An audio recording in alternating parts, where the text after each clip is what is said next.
You. If you're living with moderate to severe ulcerative colitis, ask your doctor about once daily Ziclizumab. All the classes and endless motivation to keep you coming back. That's why 91% of households that join Peloton are still active 12 months later. Motivation that moves you. Rent the Peloton Bike or Bike Plus. Terms apply. David, I got this. My son Dave Jr. is busy, but I watch a lot of financial news on Sling TV. Don't store all your crypto under your mattress. With Sling, be confident you're getting the TV you love for a price you'll like. Sling, try us today. When you buy a car at Drive Time, we give you flexible plan. Hi, Annese. Hi, Patrick.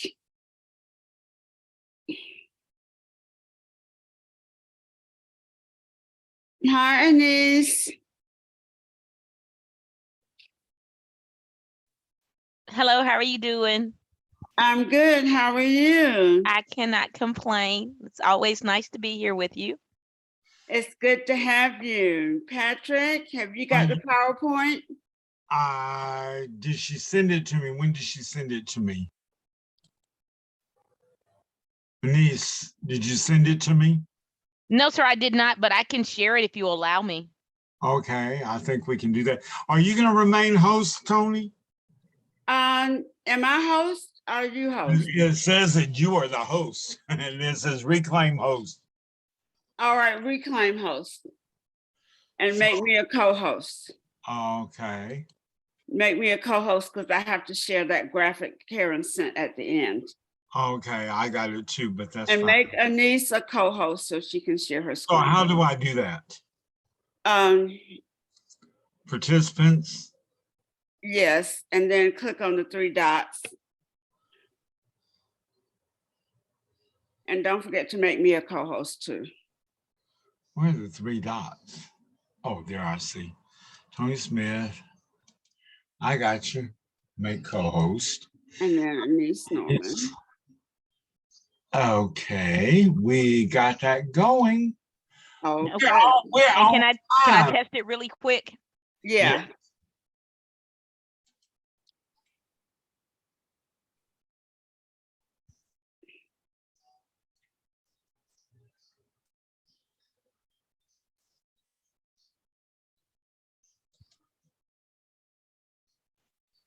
There you are. Okay, perfect. Okay, and I'll stop sharing now. Got it. Okay, I'm good. Okay, let me make sure I can share. Nope, I can't share. I don't know if you can have, I don't know if you can have more than one co-host. So no, I can. You should be able to. Okay, I did. Okay, I'm host. No, I don't think so. Annese, see if you can share now.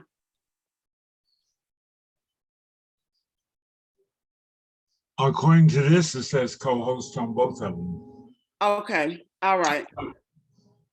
All right, so I should be able to share at the end. Yeah, there you go. Yeah, if you don't have it, I have it anyway. So both of us can do it. That's fine. All right, well, Patrick, it's all yours at 11:30. So all we're gonna do is let her have this the whole time, right? Annese, are you gonna have question and answers? After I talked with Karen, she and I shared emails, and basically I'm just going to do a few Social Security updates. It's maybe 30 minutes or less. I don't think it's going to quite be 30 minutes. Okay. Karen didn't tell me anything else we need to talk about. Tony, do you know? No, we can share some things that are coming up, like the pre-retirement seminar, and I'll go ahead and pull up those graphics now. Okay, I'll let you do that afterwards, and we'll have a little question and answer after you. So we have an hour. So we can have probably about 15 minutes of question and answers, because I'm sure we will. We always do. And then Tony, you can have the last 15 minutes if that's all right. Yeah, it won't take 15 minutes. Let me pull up that email now. Okay.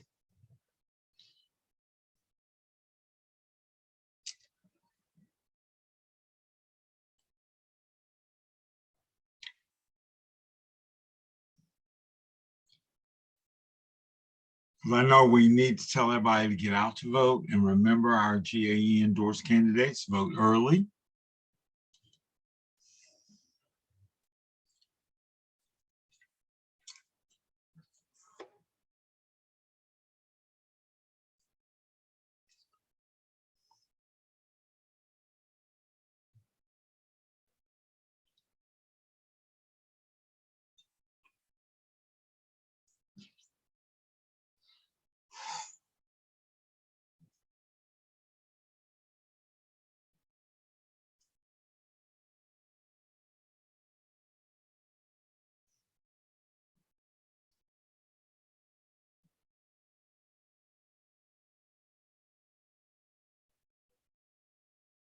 Welcome, Valerie. Welcome, Annie. Hello, hello. How are you? I am well, and you? I'm doing Karen quite well. today. Thank you so much. Do I look like Karen today? Maybe not. Hi, Valerie. How are you? I'm fine, thank you. How are you? I'm well. Good. Have y'all voted? Have y'all voted? Have I we what? voted. Oh, I have not. I'm just November 8th is my day to vote. I've never voted early voting, nor absentee. I always go the day off. So I I'm going voted to one vote. time. I voted one time absentee. Well, the very first election I ever voted in. Well, second one was I was in college, but I've only absentee balloted twice, and one was because I was poll working in one precinct that wasn't mine, so I had to do it early. But in Alabama, where I live, we do not have early voting at all. And I think it's really sad. Wow. It's Oh, really, yeah.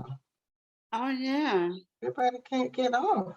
I mean, they're trying to take everything away, and it's just really got awful. But I am the precinct inspector, poll inspector, which is like the poll captain. So I'm running the poll this year, which I'm kind of excited about. Two of my state legislators recommended me highly, and when both of them did it, I couldn't very well say no. Right. That's very good. That's an honor. I think Yes, it is. and I really respect one of them is actually mine. I just got redistricted into hers. And then the other one I've known since like 1979 when she was a reporter for Mobile Press Register. I knew her because she always covered the school board meetings. And we just developed a relationship over the years. And she's just a jewel to be around. Okay, wonderful. About like, That is great. that relationship you have with John Lewis, you cherish those kind of things. You just never. Oh, yeah.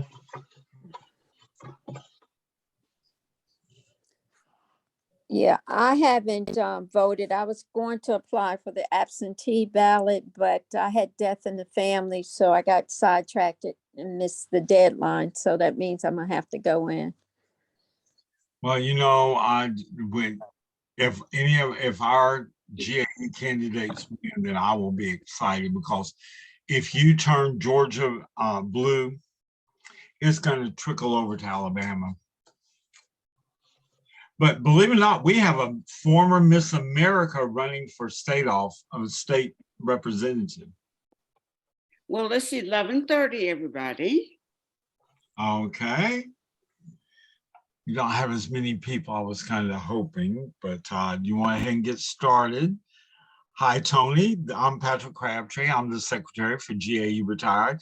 Tony is our co-host, and she is our president. And we have known each other since what, 2000? So we go way, way back also. And it's just an honor and know Karen as well, but just an honor to take her place and to serve you and to serve all the retirees in Georgia. So Today we are talking about Social Security, and one thing I wanted to start before we introduce our speaker. Tony and I have a vested interest in Social Security because they have the windfall elimination penalty and the GPO, government pension offset, and we're both highly affected by both of them, and I get docked. But I got a question before that I found out that they adjusted my Social Security, and I did not know this. They are increasing my, other than the increase that we're getting this year, I'm getting $1 more a month. And I called and I said, what do you mean I'm getting $1 more? Because I do little part-time things. So they said I earn more than what I did for the last 5 years that they counted. So they increased my Social Security by $1 a month, which is like, wow, I didn't know that. So Annese, you can talk to us about that too, which I think is kind of cool. But the windfall elimination penalty is really sad because it really affects the widows and our paraprofessionals more than anybody. So, but I want you to look into it. If you have any questions about it, I'm sure Annese can answer later on. But with that being said, thank you for being a member of GAE-Retired, those of you who are. And it's good to see you again, Annese. And Tony, you know a little bit about her. You want to say a little bit about her before we get started? Well, I'm actually going to let Annese introduce herself because her title changed from the last time I read her bio. So I'm going to let Annese introduce herself, but let me say that Annese is our friend. She is always willing to come and bring us very, very, very critical information about Social Security. She has helped me to understand how I earned it. She has helped me to understand how it's paid. She has answered some very important questions for me over the years. Annese has been our longstanding friend, and we can't thank her enough for being with us today. So Annese, I'm going to turn it over to you. Well, thank you, everybody. And I, of course, I feel like family when I am able to come and spend time with the Georgia Association of Educators Retired. And it's always a pleasure and a privilege to be with you. And this morning, what I want to do for everyone is just give you Social Security updates, not do my typical presentation, because I think that's going to be coming up in a week or two on a Saturday. So if you want to hear that, tune in then and you'll get all of the good stuff. But I want to hit a couple of highlights and some things that are going to change next year. So give me one moment. Let me go ahead and pull up my PowerPoint here and we will get started. Okay, perfect. Everybody should be able to see my screen here.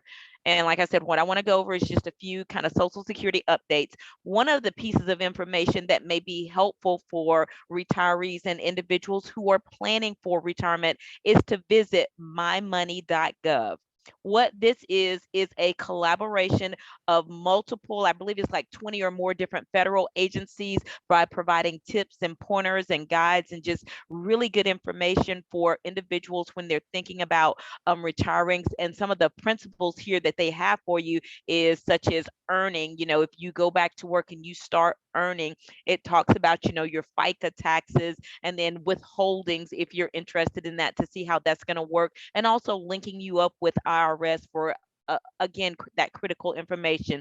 Other pieces of information, the piece that I like to refer people is called the My Money 5, and these 5 important principles that you need to be aware of, such as the earning, the saving and investing, because you know we all need to save, the protection of your Social Security number, but also your banking and your financial information, how much you spend, especially when you're in retirement, and it provides you with different calculators. So just in case you didn't know how much of your money that you were spending on certain things, it will kind of help you to kind of hone in on that budget that you may have. And of course, when you go to borrow money, and then the time that we're in now, we know that interest rates are being raised. So we want to be very careful about how much we borrow, because of course, the more you borrow, the more you're going to have to pay back. So think about all of these things. But again, this is just a collaboration of multiple federal agencies that has some very good information for you to kind of research and look at for yourself. Again, that's going to be at mymoney.gov, or you can call them at 1-800-FED-INFO. Another piece of information I like to give everybody is how to contact Social Security. First and foremost, you're going to come to our webpage at socialsecurity.gov, and what you're going to see here on the screen is going to be that initial landing page. All of our offices are open for walk-in traffic now, and they've been open since about April, so you can walk in without an appointment now. But we do encourage individuals to please contact us first, because it may be something that we can help you with via the telephone, because as we're going through, we're still in our offices, we're still social distancing. And of course, we are rotating in and out of the office because we're only allowed, as of this point, to have a certain number of employees still in the office at this time. So how you want to contact us is to go to this main landing page. You're going to scroll to the bottom of the page. When you scroll to the bottom, you're going to see that blue box that says items of interest. And I want you to click on the telephone icon that says contact us. Once you click on that link, that brings you to our second landing page. On this landing page, again, you're going to scroll down to the bottom of the page until you see ways to contact us. Here on the screen, you're going to hit the option for Office Locator. Once you click Office Locator, then that's going to bring us to the information on how to find your office. And you're going to do this by entering in your zip code, pressing the locate button, and what it will bring up is information for your local servicing Social Security office. Number one, you're going to have the physical address of that office. But number two, you get the local 800 number to be able to call that office directly to speak to a customer service representative in the office, and they would be able to assist you. It may be something simple that they can just kind of help you right then and there, or it may require us to schedule you a telephone appointment to speak with you about whatever your issue may be. And of course, you can always call us at our national 800 number, which is 800-772-1213. Another piece of information I like to tell everybody about is our My Social Security account. This is where you can log in online to access our secure suite of services behind that firewall, where you can conduct business with Social Security. If you already have a My Social Security account, that's wonderful. But if you don't, you want to come to our webpage at socialsecurity.gov. Once you see on that main landing page, there's going to be an icon for My Social Security. Click on that link, and then you're going to have two options. You can either utilize ID Me or login.gov. This helps us at Social Security to verify your identity to ensure that the correct person is accessing your information. Once we verify that you are indeed the correct person who's trying to access your Social Security information, then at this point, it takes you to your My Social Security landing page. This is where you're going to be able to see your basic information. You'll know that you arrived because you'll be able to see that estimated benefit at age 62, your full retirement age, and up to age 70. Also, you'll be able to conduct business with us behind the My Social Security firewall, such as if you need a replacement Social Security card. Currently, 45 states are vetted for this process. Georgia is one of those. You're going to provide us information from a state issued ID or driver's license, and then we'd be able to process that request for you. And then once we process it, in about 10 to 14 business days, your card will come into the mail.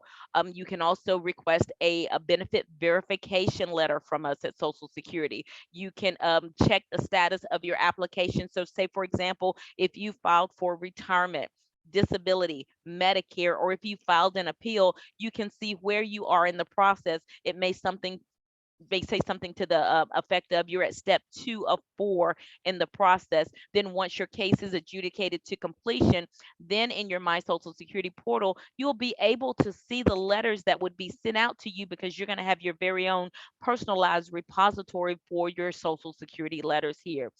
Some of the things that you can do here: you can update your address, your telephone number, you can start or change direct deposit. If you need a replacement Medicare card, if you need a replacement 1099 or 1042 for tax purposes, you can get all of this here. If you haven't started to receive your benefits from Social Security, one of the things I recommend is looking at your earnings history over your lifetime. What you'll see is the gross amount of wages that were reported to Social Security for a particular year. And that way you can look at it and verify and make sure that it is correct. If you notice that there is a discrepancy, you can upload either a W-2 or a tax return. This sends an alert to Social Security. We'll pull that information in, take a look at it, and correct it as we need to, because it may make a difference when we go to calculate that Social Security benefit for you. Just some general tidbits of information about Social Security. Of course, we all know that in order to qualify for a Social Security retirement benefit at some point over your working lifetime, you had to have worked for employers who paid Social Security or FICA taxes for you. Going into next year for 2023, each $1,640 in earnings gives you 1 credit. You can earn a maximum of 4 credits per year. So in 2023, as long as you gross at least $6,560 by the end of the year, you get your 4 quarters of coverage. The minimum requirement to be able to get something from Social Security is that you have to have those 40 credits. And basically, that's just saying that at some point over your working lifetime, at a minimum, you worked paying into Social Security for at least 10 years. The earliest point that you can start to receive a Social Security benefit, I'm sorry about that. The earliest point that you can start to receive a Social Security benefit with us is going to be at age 62. Keep in mind that if you take that benefit early at age 62, that is a permanent reduction on the benefit. And then the only potential increases you're going to receive are going to be those COLA or cost of living increases. And currently going into next year, beneficiaries will receive a 8.7% increase in their benefit that they're going to receive in January of the following year. But if you start to receive your benefit early at 62, then you're going to receive somewhere between 70 up to 75% of your benefit. It's really going to be based upon number one, your age at the point that you come to Social Security to start to receive that benefit. If you wait until your full retirement age, you would receive 100% of that benefit. And of course, if you wait until after your full retirement age to start receiving these benefits, you can earn what we call our delayed retirement credits. This means that you can earn up to 8% for every 12 months that you wait or delay in taking this Social Security benefit up until age 70. And that is just the point that Congress stopped the calculation for Social Security. Trying to think, did I hit all of the main parts here? I believe I did. Let's kind of go on. Now, your full retirement age, that is going to be based upon your year of birth. So for all of you here, take a moment to find your year of birth on the screen. That is going to tell us what your full retirement age is. And if you wait until that particular age to come to Social Security to start to receive that benefit, you would receive 100% of your benefit. But like I said earlier, if you elect to take that benefit early, say at age 62, then it shows how much your benefit would be reduced by. Because I fall in the last category of being born in 1960 or later, my full retirement age is 67. But if I start to take my benefit early at 62, then I would receive 70% of my Social Security benefit because I chose to take it early, meaning I'm going to get a reduced benefit for a potentially longer period of time. One of the things I like to kind of highlight here, especially when I'm doing updates for individuals, is the difference between a spousal benefit and a survivor's benefit. When we're talking about a person being potentially eligible to receive a spousal benefit, that means that their spouse is alive and well. And the most that they could potentially receive off of their spouse's benefit is up to half of whatever your spouse would receive at his or her full retirement age. But in order for you to be eligible to receive up to 50%, you would need to be at your full retirement age. If you decided to come to take that benefit early, say at age 62, then that benefit would also be reduced because you elected to take it early. Now, the survivor's benefit, this is going to be when your spouse has passed away, or if you are a divorced spouse and you may qualify for a divorced widow or widower's benefit. You can start to receive this benefit as early as age 60 or wait until your full retirement age. The amount that you will receive is really going to depend on at what point you come to Social Security to start to receive this benefit.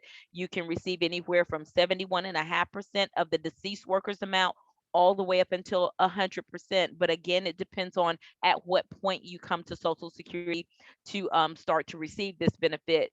And just like Patrick mentioned earlier, for a lot of individuals that are in this meeting here, you may be subject to the government pension offset, because when we're talking about a potential spousal or a survivor's benefit, this is where the government pension offset comes into play. And what it says for you is that if you receive a pension from an employer who did not contribute into Social Security, then this spousal or survivor's benefit, we have to look at how much that pension is you're going to get from that employer. We count 2/3 of it. We look at the potential Social Security benefit and we subtract 2/3 of that pension from the employer who did not pay into Social Security.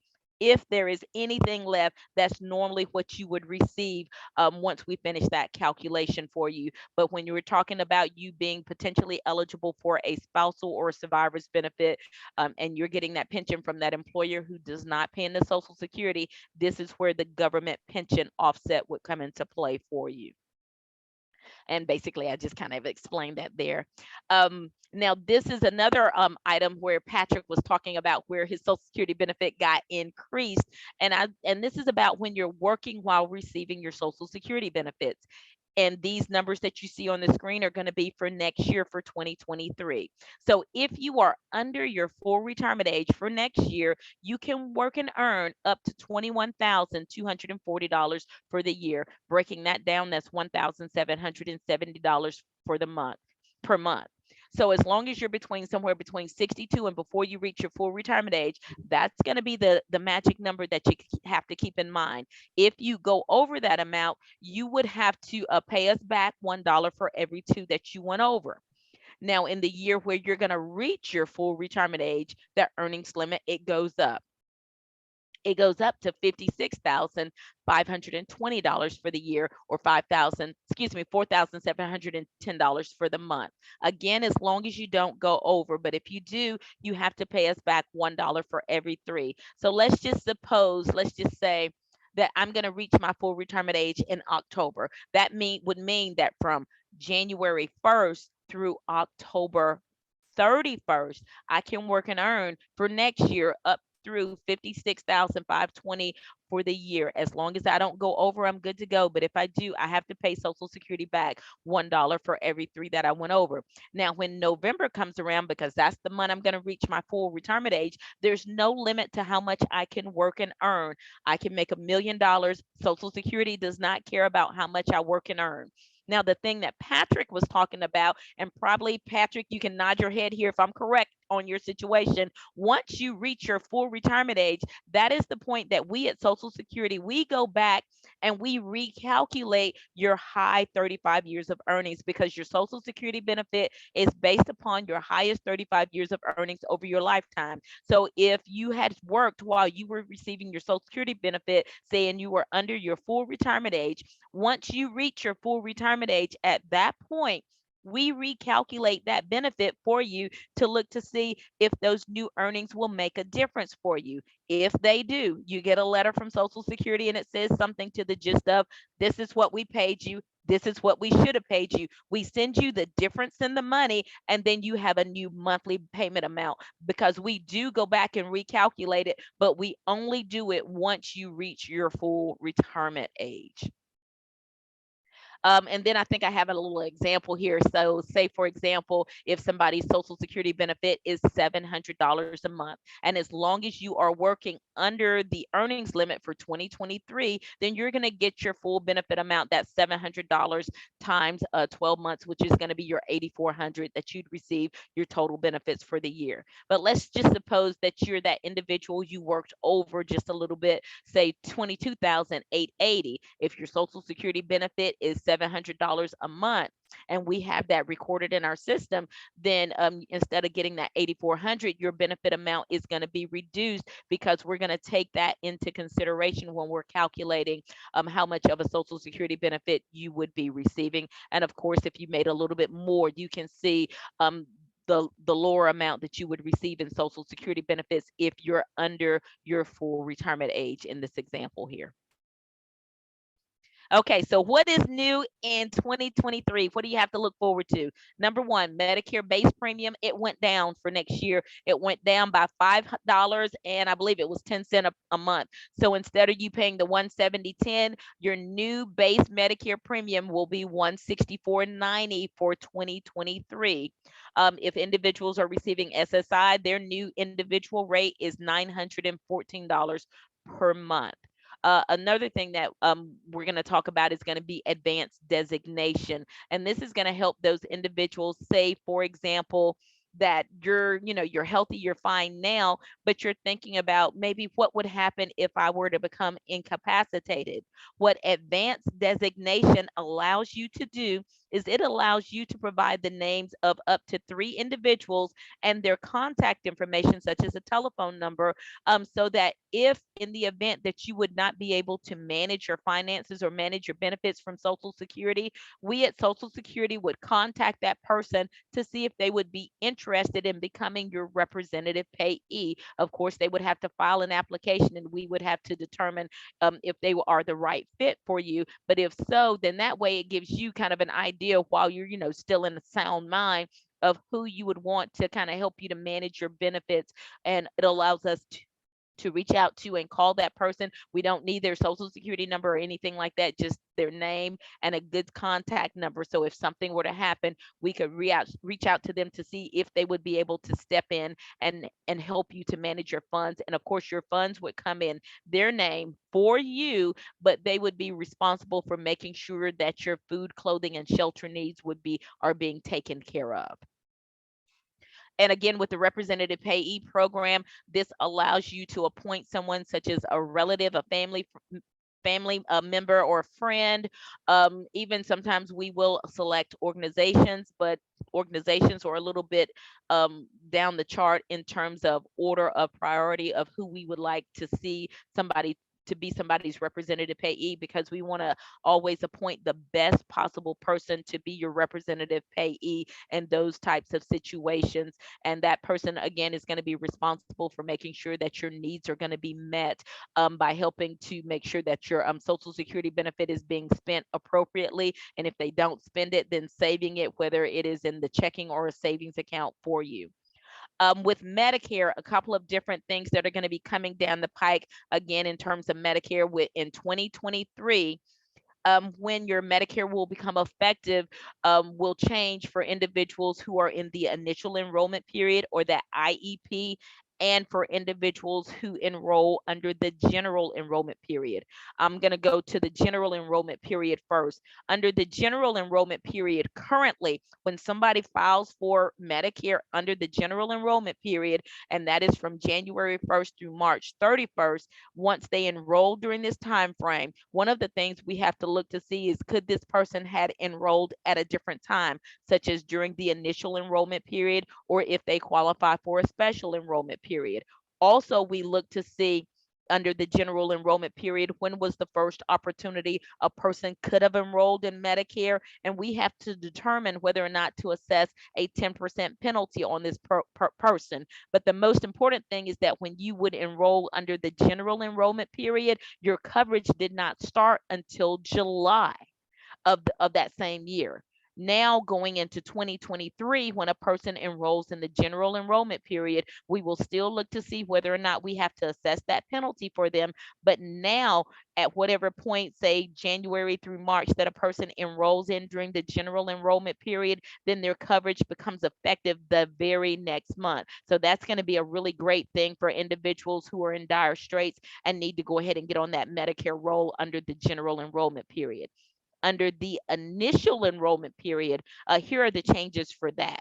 So beginning in 2023, if you enroll in Medicare 3 months before you reach age 65, of course, the coverage starts in your birthday month, the first day of the month that you would turn age 65.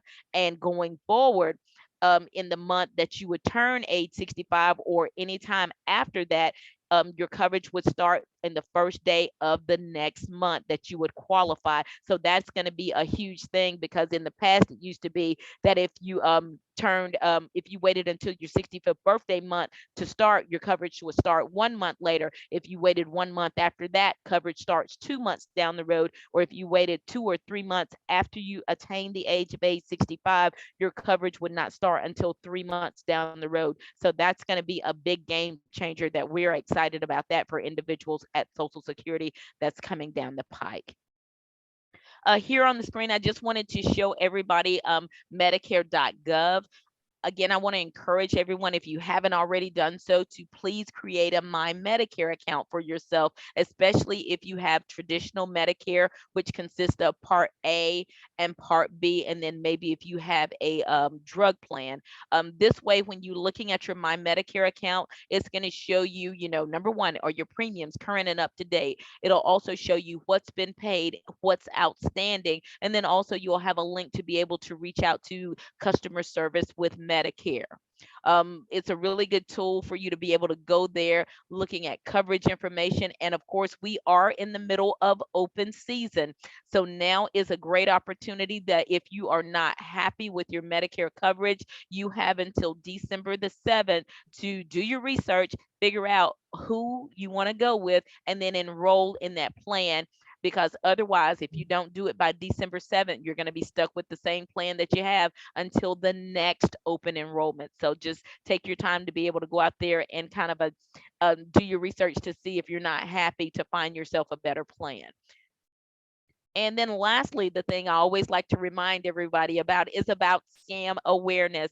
It just seems like these scamsters are just getting more sophisticated in the ways that they're trying to dupe us out of our money. And it's just very important that you remain vigilant about, if somebody's contacting you through a means that your bank or whoever you conduct business with would not normally conduct business.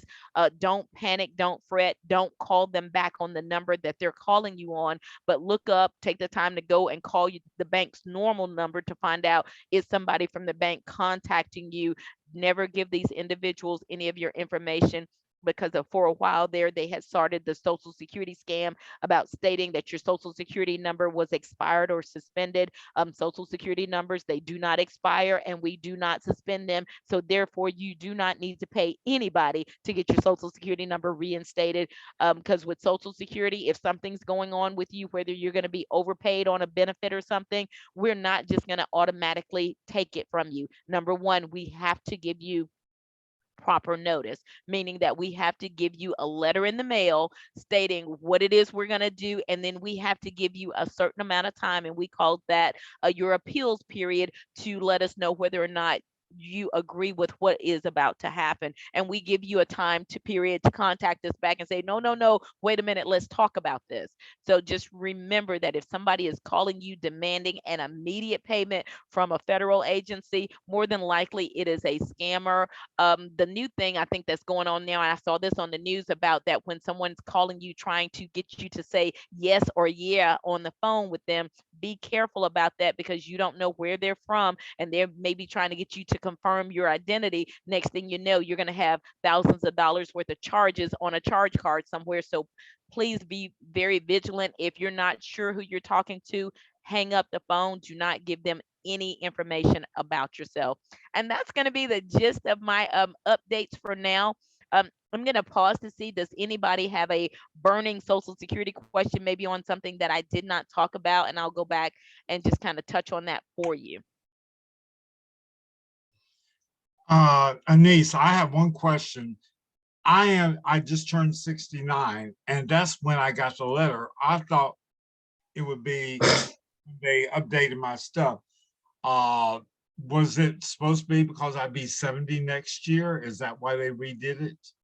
No, because once you hit your full retirement age, whatever that may be for you, at that point, we always go back and look at those new earnings. Because I can even speak on this with relationship to my father, because once he got past his full retirement age, he was still working. And every year we would go back and do a recomp on his benefits, and he would get this letter in the mail, and I would have to go over and sit down and read him the letter and say, calm down, daddy, they're not taking money from you. What this is saying is that You made more money, so therefore, when we recalculated what your Social Security benefit would be, we owe you money. And then I'm like, okay, did you get some extra money in your bank account? He was like, oh yeah, I got that. I was like, see, that's all we're saying. And he was like, y'all should just say so better in the letter. And of course, I would get fussed at about the letter, but I would go over and explain it. But normally, once you reach your full retirement age, as long as you still continue to work, that high 35 years of earnings will be recalculated. And if you think that it hasn't, just call your local servicing office and ask them if they can do a recomp on your benefits for you. Because I know I retired at 62, but my full age was 66 because I was born in 1953. So that's why I was wondering. So they will do it every so often if you ask for it? Yeah, normally we do it once a year, especially once you're past your full retirement age. And it's not at the beginning of the year, it's somewhere in the middle of the year that we go back and do that recomp for individuals. So that gives you incentive to go back to work if you want to sub as a part-time teacher. Right. Thank you. That was great information. And I do see, I think a couple other people have their hands Yeah, up. Annie, then Debbie, then Pam. Okay, so Miss Annie, go ahead. Okay, my question is, and it's something that you talked about, the government pension offset, because I am, stop my video, because I am not able to receive my husband's Social Security. Can you explain that? Because I never could understand what they were saying, why I could not get his Social Security. Okay, government pension offset, that affects individuals when you are looking at potentially receiving either a spousal benefit or a survivor's benefit. What we have to look at is, are you getting a pension from an employer who did not pay into Social Security? If you do, then we count 2/3 of whatever that pension is. We look to see what the potential Social Security benefit would be. And then we say Social Security benefit, we subtract 2/3 of the pension. If there's anything left, that is what you would get. All I can tell you with regards of this, and with the WEP, the windfall elimination provision, both of those came about in the early 80s. And the reason or rationale at the time, I want to say, because when Congress did this, and I'm just a messenger, but when Congress did this, they said that that they had to reduce these individuals' Social Security benefit because it appeared that you were a lower wage earner, when in reality that you were not. I mean, I'm not saying I agree with it or not, but this was just the rule at the time. But one of the things that I can tell individuals, especially if you do not like the legislation, just like Patrick stated earlier, please make sure that you exercise your right to vote, and making sure that you understand whoever your candidate is, and making sure that they have similar views to what you want voiced out there to affect change for you. Okay, thank you. Yes, ma'am. Okay, Debbie, Pam, Stephanie, Sally. Annese, Okay. thanks so much for doing this. You are so clear in your presentation, but obviously I have a question a little bit out of this. I got an email from my Social Security because I've signed up for that website and I love it. And it said, log on to your account and you will be able to see what the difference is going to be starting in January of 2023, with this 8.7% increase. Mm-hmm. I logged in and I could find no information. And you know what? It's a little early because normally the letters, what shows what the new increase will be for individuals, normally don't come out until later in this month, November. So it may be just a little too soon, but eventually it should come out. And not only will you get the letter in the mail, but you'll also be able to see that letter in your My Social Security account. It's just a little too soon. Normally, I want to say it's like right before Thanksgiving and right after Thanksgiving that beneficiaries should be receiving that letter to show what their new benefit amount would be. Okay. Also, I have a friend asking for a friend who had like 38 quarters when she retired, and of course doesn't qualify. She now has a part-time job. Are you saying to me that I could tell her that if she earned $6,560 in a year, That For would, next year, that would give her her 4 quarters. So then she would be over the 40 quarters. And at that point, we would calculate a Social Security benefit and tell her what the dollar amount would be. Because the way our system is set up, if you have less than 40 quarters, it calculates nothing until you hit the 40 quarters. So if she goes back to work next year and she just piddles around until she makes, say, a little over $6,500, in actuality, if she only needs 2 quarters, she doesn't even need that much, maybe just a little over 3,000. Just to, to get those last 2 quarters. And then at that point, it would show what her estimated Social Security benefit. And she may want to think about that, because if nothing else, and even if she is potentially offset, say, by a windfall elimination provision, if nothing else, it may be just enough to pay her Medicare premiums. So that may be something she wants to think about. and the maximum Medicare premium is going to be for Part B. The base premium for next year is $164.90. It went down by $5.10 per month. Is there anybody that would pay more than $164.90? Yes, ma'am. That's going to be for individuals who are higher wage earners. And so in addition to the base premium of going into next year of $164.90, you could have to pay an additional surcharge, and that is going to be based upon your modified adjusted gross income. Social Security will look at that, and individuals will get those letters around the same time in November about how much their Medicare premium would be, because we have to look at your tax return for 2023. We look at your tax return from 2021 to determine how much of a surcharge a person would pay. We always look at the tax return from 2 years in the past. Did that help? Oh, it definitely does. Now, do pensions count as income? Pensions, what I'm going to tell you, what we look at, it comes from your tax return, and it is your modified adjusted gross income. So depending on whatever you're reporting on your tax returns, it's going to determine that for you. Okay. Thank you. You're welcome. Okay, and who's next? I believe it was Miss Pam. Yes, good morning. Thank you for this information. I just turned 64, and I was taught, and my husband turned 66, and he was told that he can begin his Social Security payments, I believe it's like in March or something like that. He is still employed, and he probably will be until they send him home. But I was just wondering, is with his payments, he paid into Social Security, where of course I did not. So I did hear you say that I will not get his benefit if he predeceases me. Is that correct? Let me back up for a second. First, with your husband, let me try to address a couple of things. First, with your husband, if he's going to draw his benefit at 66, I'm going to make the assumption he will be at his full retirement age in March, correct? That's correct. Okay, and at his full retirement age at March, he would receive 100% of his Social Security benefit, and he can continue to work and earn as much as he wants to. It would not reduce his Social Security benefit. Now, with trying to potentially draw a benefit off of his record, you would be subject to the government pension offset, because Right. you're getting that pension, whatever it is, we count 2/3 of it. And say, for example, I'm just going to guess, I'm going to say your husband's benefit is $3,000 a month. Half of that would be $1,500. That would be the most that you could receive off of his benefit as a spouse. Now, say hypothetically, if your pension amount, I'm just kind of rambling off the top of my head. So let's just say if your pension, let's say it's $1,500 a month.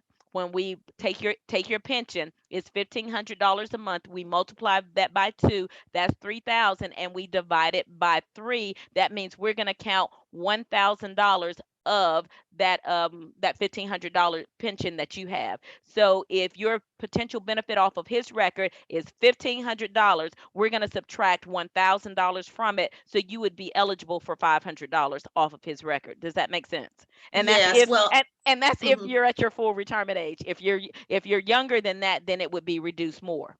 Well, I was told that I would only get $196. I mean, they gave me all of that information. Okay. And also she said that they needed the award letter from my pension. Is that something that they have Yes, to ma'am. have? Yes, ma'am. Okay, all right. That was main question. I wanted to know why they needed the pension letter. Because she said, once you go up in your pension, you go down in Social Security. Is that Mhm. correct? That is correct, because It- every year there will be, because you're getting that pension from that employer who doesn't pay into Social Security. And if you get an increase in that pension every year, we're going to ask for the new award letter for you so we can update that information for you. Okay, all right.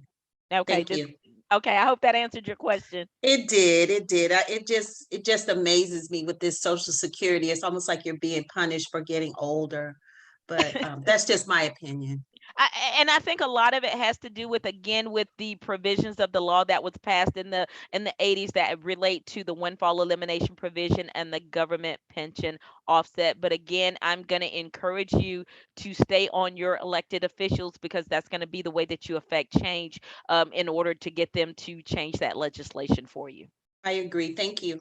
And And Anise, let me I'm say sorry. before Stephanie speaks, that GAE and GAE-Retired are lobbying vigorously for the repeal of GPO Web. We're partnering with National Alliance of Retired Citizens to work really, really hard for the repeal of GPO Web, because it is absolutely unfair. We're talking about people not being able to get the benefits that they have earned.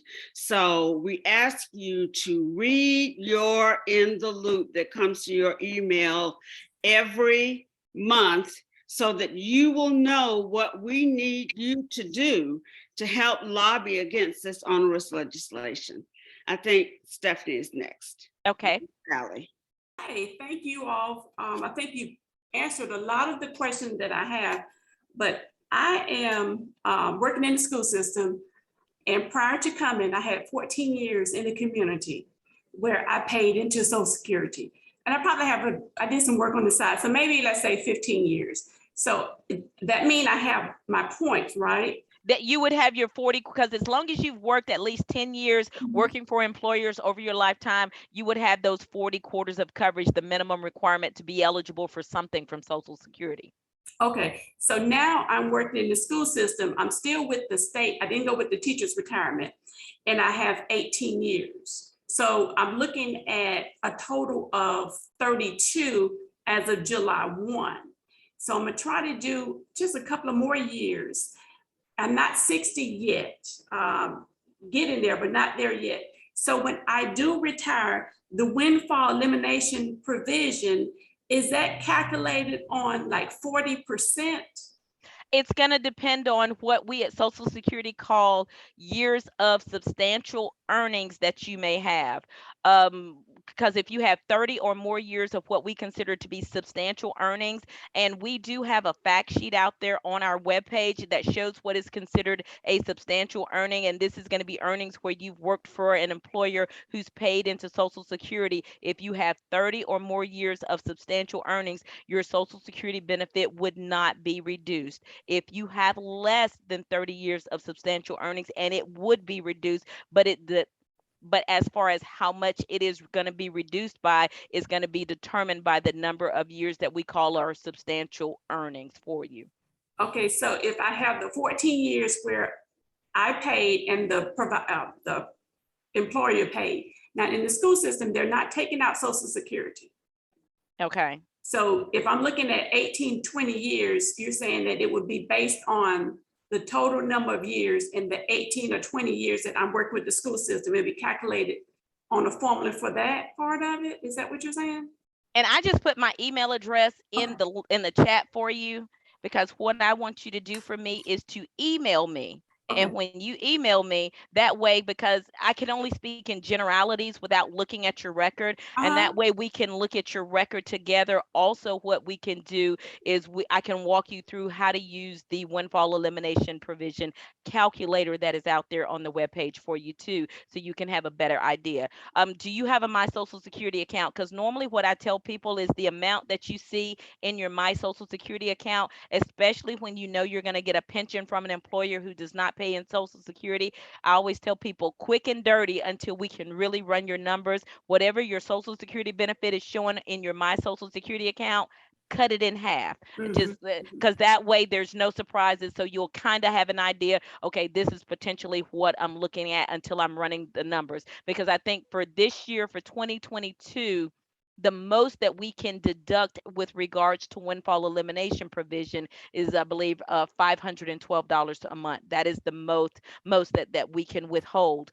When we're looking at windfall elimination provision, this is applying to any potential benefit that you would receive off of your own Social Security record. And with windfall, you'll always get something under that one, not necessarily under government pension offset when you're looking at a spousal or a survivor's benefit. Okay, one Anise, more I can, question. hang on just a minute, Stephanie, I can address this because this affects me. When I moved from Mobile, which took out Social Security and teacher retirement, and I worked part-time, for 13 years, they took out from from my school system and working part-time. Then I worked full-time in the for about 8 years, and they took out Social Security. Then I moved to Atlanta, they did not take out Social Security.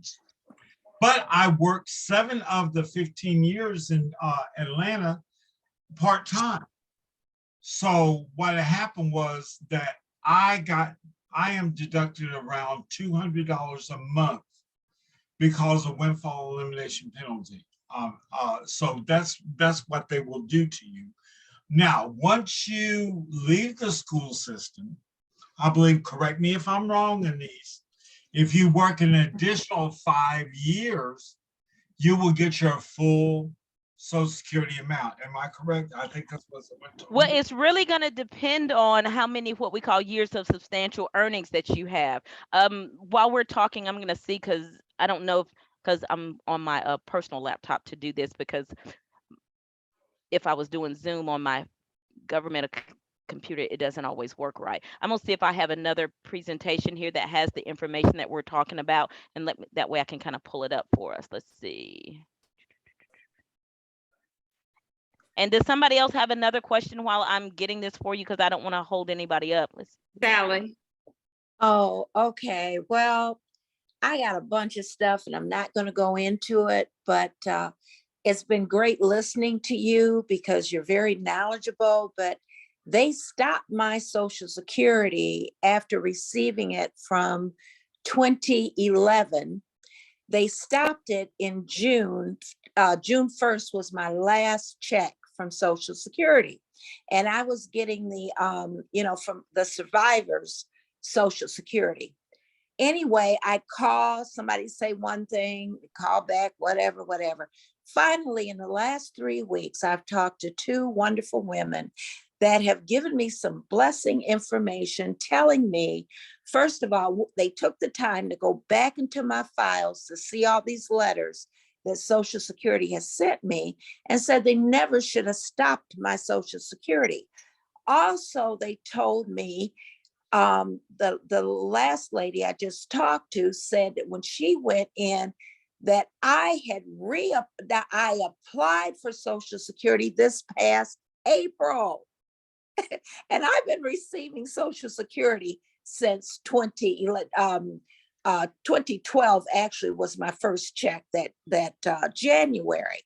But also, I was told something about, before I was told that once you're getting your Social Security, that I could not change to get my Social Security since they had stopped me or some, I don't know what they were saying, but they were telling me that there's a possibility that since I've been getting it so long, my husband's Social Security portion I was getting, mine might be more than what his is at this point. And they might be able to change me over to my Social Security instead of getting my deceased husband's Social Security. I don't know. Okay, so because it sounds like that you were at some point you were getting a widow or widower's benefit. Yes. Okay. And you were drawing that off of his record. I'm not sure because I know you have some other stuff going on. But they are. I just want to make sure, number one, someone is helping you to determine whether or not everything is going to be reinstated for you. Correct. Right. They just I had to do an application the other day we did it over the phone. Okay. And then she was sending it off and I'm to wait for a reply. And she said, there's possibility I will get, the monies that I didn't, plus I'm paying Medicare. Okay. So, yeah. Okay. Now what I'm going to it's a tell big you, mess. what I'm going to Mhm. tell you, make sure you write down my email address, because if you don't hear from Okay. them, let me know, because Okay. I work for the area director, and that way my boss can contact the office manager or somebody in that office if you're not getting a timely response. I want to make sure that you're getting served. Sounds good. So, She was supposed to Okay. call me this past Monday. okay. But I knew it was too soon because I talked to her last Friday. And I knew Monday would be enough time for Social Security to do what needs to be done. But I will. I'm Okay. gonna write your email And then address what they're down. talking about when they're talking about potentially switching you, that is something that you can do.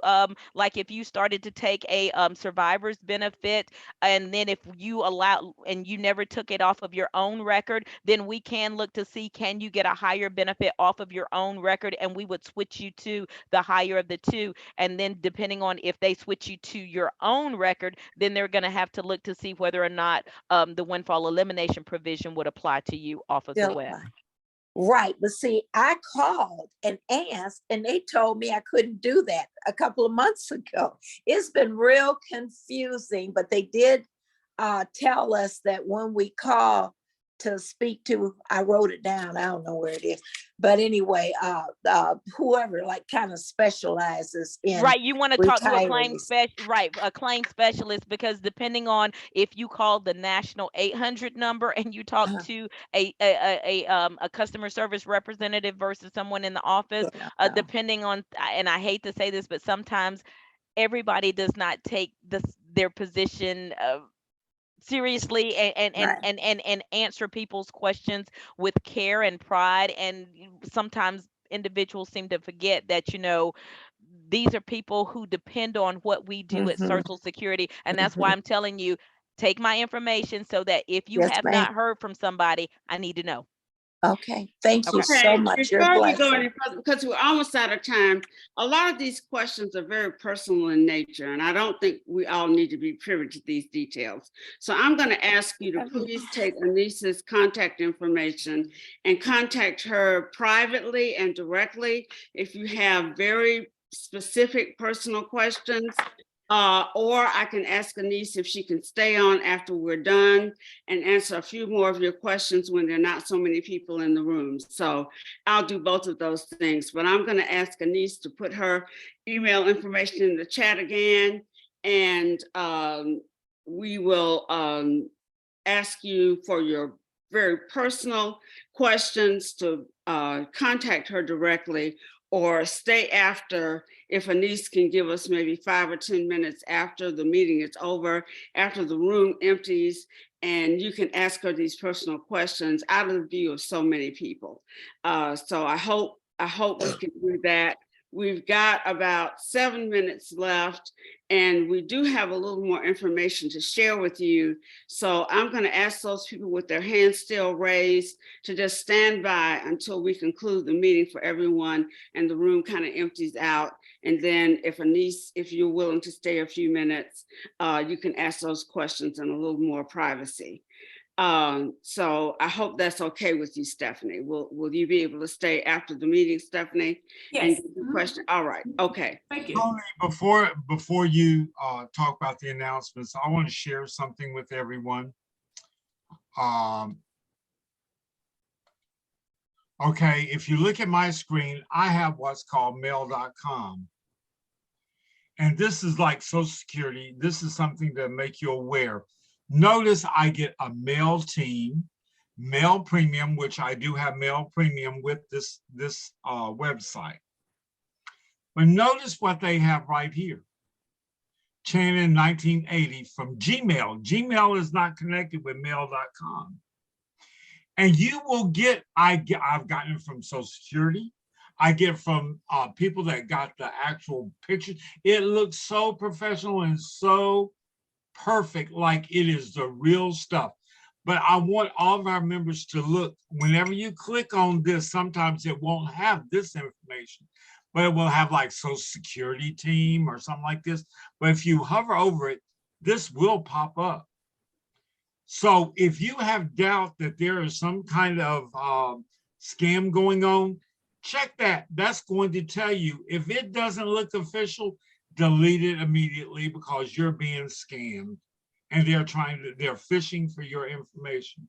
I just wanted to share that with everyone. I think that what Annese said was very good because, I mean, they are really good at making it look like it is totally professional. Social Security, they'll have the emblem, everything to make you think it's real. So if you check and hover over who it's from, if it has a strange thing, then you know it's not government. Don't even go there. And if you have any doubts, delete it anyway.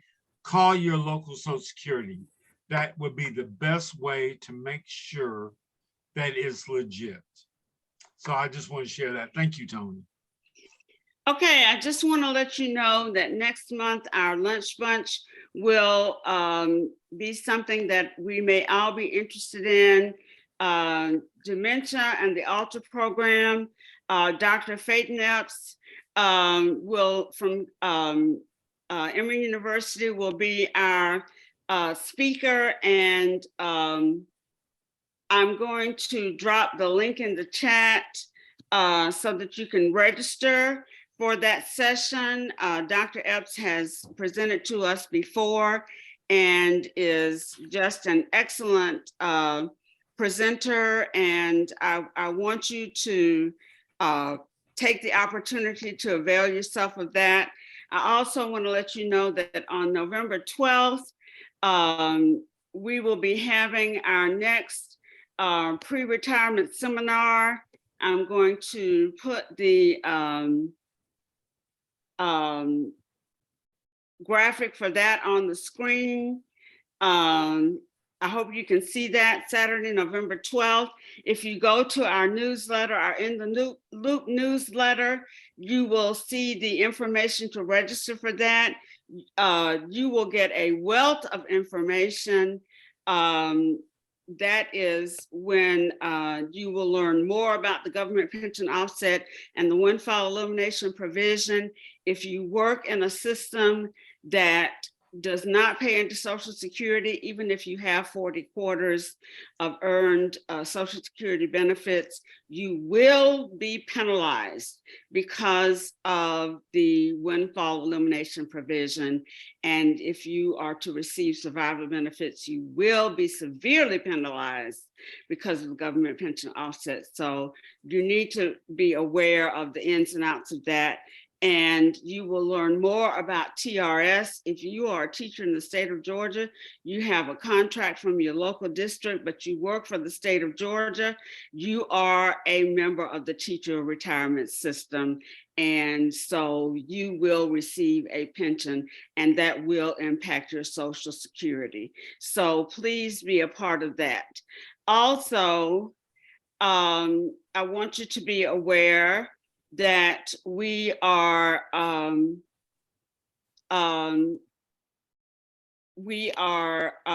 having on December 3rd, I hope you can see this graphic. Can you see the virtual state capitol tour graphic? Okay, on December 3rd, we will have a virtual tour of the state capitol. Please go to your In the Loop to register for that event. Our In the Loop is an award-winning newsletter, and if you are not opening that when you receive it in your email box, or if you're not subscribed to it, you need to drop your email in the chat so that I can make sure you get subscribed to it. It is very important that you keep up with what's going on January 7th, our Lobby and Learn conference. We're going to learn about the basics of the General Assembly and how to lobby, be aware of legislative issues. We will talk about lobbying for the repeal of GPO-WEP, but we will talk about state issues that impact public education and retirement, because we all want to make sure that we retire with dignity and independence. And on February 7th is our Retired Day at the Capitol. It will be in, it will precede the GAE Day at the Capitol. So we'll have wonderful speakers, and it will be an opportunity for you to prepare for GAE Day at the Capitol. Remember that November 4th, I believe that's Thursday, is the last day to complete open enrollment for the retiree option. Let me just warn you about this. Don't ever leave state health benefits plan, because you can't get back in, and we have the Cadillac of policies. Our insurance pays in-network and out-of-network providers the same. So I am able to use out-of-network providers who are convenient to me and have a wonderful infrastructure because I am with state health benefits plan. I could not do that if I was not with state health benefits plan. So don't ever leave state health benefits plan. Also, GAE FPE nominations for District 1, 2, and 4 will be open until November 15th. Go to the No magazine. You should have received it in the mail by now. If you have not, contact kevin.pearson@gae.org and let him know that you did not receive it. GAE retired members receive hard copies of the No magazine. So there's a lot going on with GAE Retired. I invite you all to be a part of it. And I'm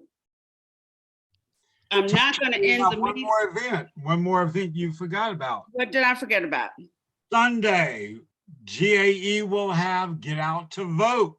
Yes. Downtown Atlanta, and we will have a special guest to address the body, and that will be Princess Moss, our Vice President of NEA.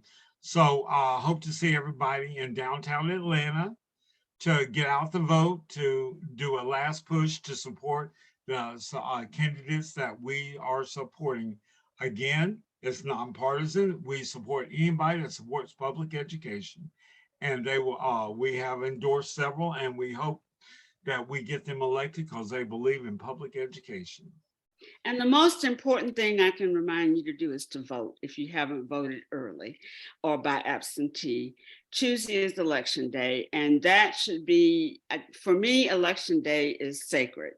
If you haven't voted, please, before Friday, if you want to vote early, by all means, go vote early because the lines are going to be super long on Tuesday.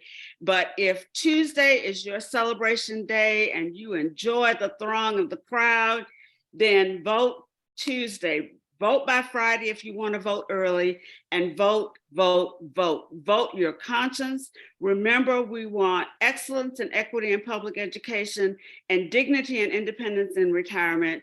Vote like your life depends on it. Vote like your grandchildren's lives depend on it, like your children's lives depend on it, because our lives do depend on it. This is one of the most important elections that has ever been. I know we say that every time, but if you don't do any of the other things we mentioned, if you don't participate in any GAE Retired or GAE activities, the one thing I want you to do is to vote. Please vote. Tuesday is election day, early voting through Friday. Please vote. And I want to thank everybody for being on today. We've gone a little bit over time, and we do appreciate seeing you here. I hope that we find that our meetings that we have, our lunch bunch, are informative, and that we really help you with your life and making our quality of life better. And I want to especially thank Annese for all she does for us. She is a jewel. She is full of wealth of information. And if you want to stay on a little bit longer, you're welcome to, and maybe we can answer some more questions. But other than that, I want to thank you again. I'm sure Tony wants to thank you also, that we are proud to serve you as officers of GAE Retired. And we just want the best for our organization and for each of our members. And thank you again for attending. So see you next time. You're muted. Patrick, you're the host, so you have to leave the room open. So if you need to walk away, that's fine. I'll stay here, or you can make me the host. Okay, I'll stay around a minute. Okay, so Stephanie had a question. Hey, I'm back. My last question was, I know we talked about the windfall. I think I understand that if you have your points, but you're in a system that's not taking your points out, once you retire, if I retire from this system with the 30 plus years, can I go back to work and add to my points? Because still won't be time for me to draw Social Security. Okay, because the thing is, once you hit your minimum retirement of the 40 quarters of coverage, then you know you're going to get something from Social Security. But say if you the question is, are you going to start to receive that Social Security benefit from us, say at 62? Are you talking about receiving a cash benefit from us? Because if so, then you would be limited on how much you can work and earn. But if you're not taking your Social Security benefit, then of course you can go back to work wherever and then contact us when it's time for you to start to receive that Social Security benefit. Okay, I think I'm gonna wait until 65 before. Okay. And that's the reason why I wanted to continue to work the time that I'm working now, so I won't have to so-called depend on that. Okay.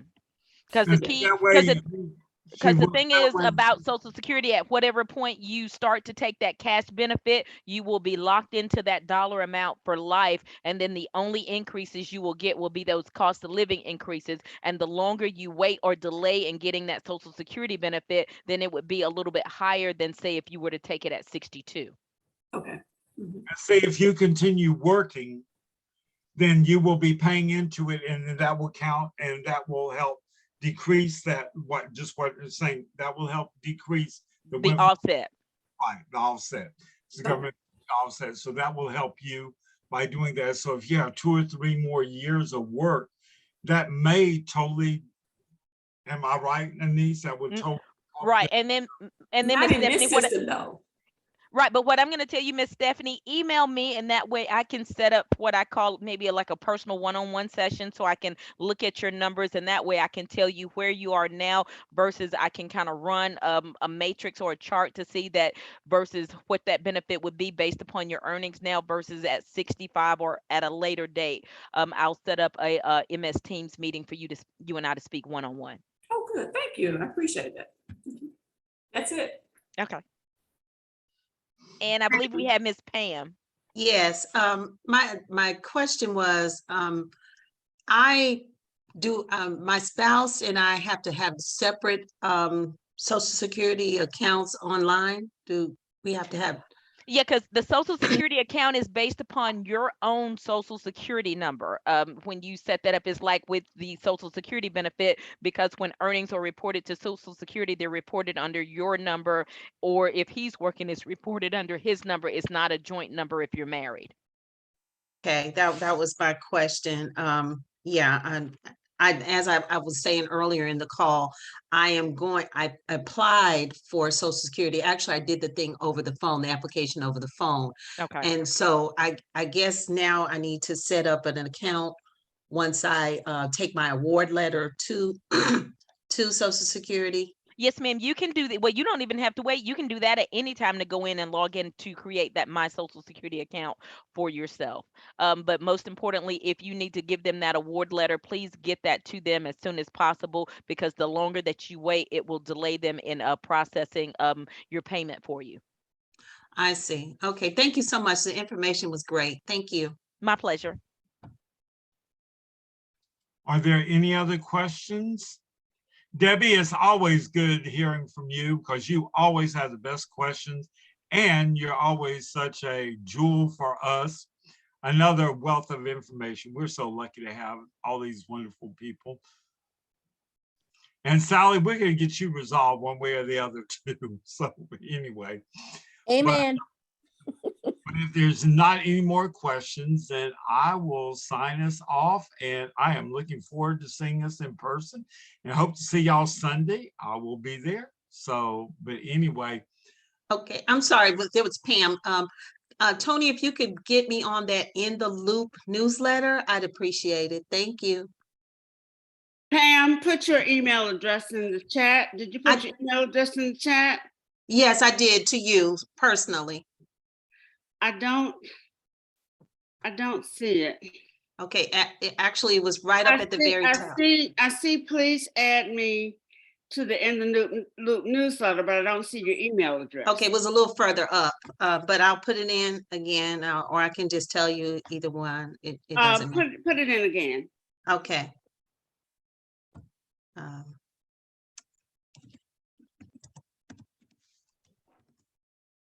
don't know about anybody else, but you know what?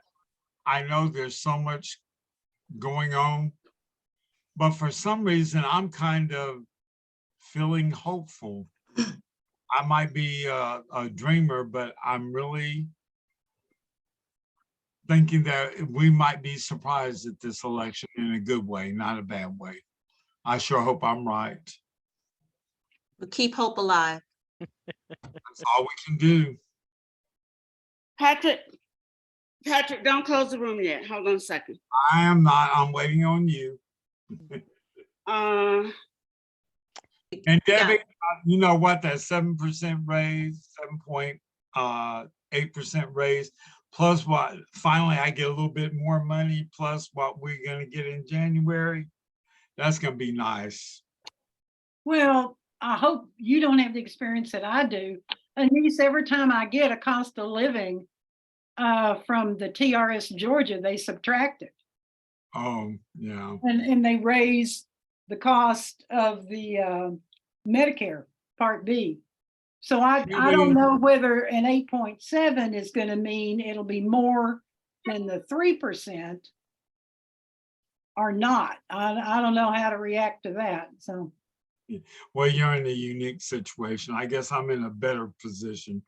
But yeah, real quick while we're doing this, I see that the stock market is going back up. So that's kind of helping retirements again. Well, it's not going to affect our retirement, as you know, but I was talking with Buster yesterday, and he said that at the close of day yesterday, even though it was a little negative, we were back up to what we were about a year ago. So our whole thing is what we want to do is, even if it's just a 1 or a 2 percentage point, if we can just be higher, you know, on the positive side rather than the negative side, once we go into the legislative session in January, we'll be in good shape. We won't have as many of our detractors saying, see, it doesn't work. But it does work. And I mean, it's just all cyclical within the markets. And we've got a 30-year window period of time. And that's one of the beauties of a defined benefit program.